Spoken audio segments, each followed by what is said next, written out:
It's getting ever harder for number 10 to sweep the opposition to the Prime Minister's top advisor away. But still they try. Mr Cummings, were you telling the truth yesterday? Here, police helping Dominic Cummings. But with Durham police opening a formal investigation into him, a minister resigning over his contact and more than 30 Tory MPs calling publicly for his sacking, the path ahead doesn't look straightforward.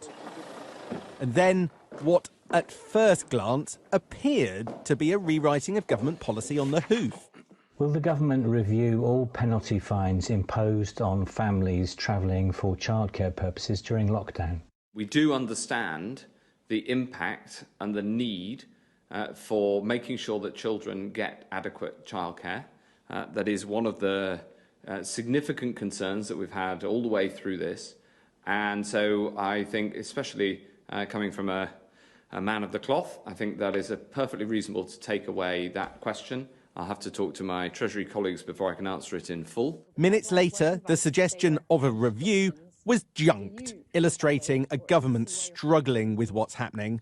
Minister's headline is that there's still nothing to see here. Mr Cummings has set out all of the details in quite extensive detail yesterday and then invited questions on it.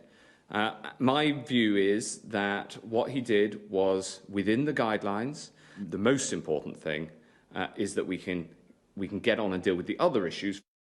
But Boris Johnson's own MPs didn't want to get on with other issues. From every wing and most intakes, including one-time holders of high office. The Tory leader in Scotland, possibly the biggest beast of all to call for Dominic Cummings' resignation. And a minister quit, someone regarded as a loyalist until today. In his resignation statement, Douglas Ross said he couldn't, after this episode, tell his constituents they were all wrong and a senior advisor to the government was right. Dominic Cummings made his name in that building over there, running the main Brexit campaign, Vote Leave, in the EU referendum. Now, when he went into Downing Street, he brought with him several of the closest aides from that period. Now, MPs over here are trying their hardest to get Dominic Cummings out of number 10. But is the reason that Boris Johnson is reluctant because he worries he might get 3 or 4 vote leavers resigning for the price of one? The public want Dominic Cummings out, with a YouGov poll today showing 59% want him to resign. Yes, I think he should apologise and also resign.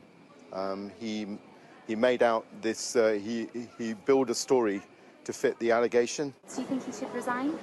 No. Look around you here. Do you know what I mean? People are coming out of lockdown themselves. I think he should apologise. I don't think he should get the sack, but I do think he should apologise. I get the feeling he's not as open as he should be.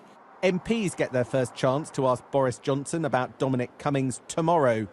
How on earth has an unelected advisor ended up seeming so vital? Sam Coates, Sky News.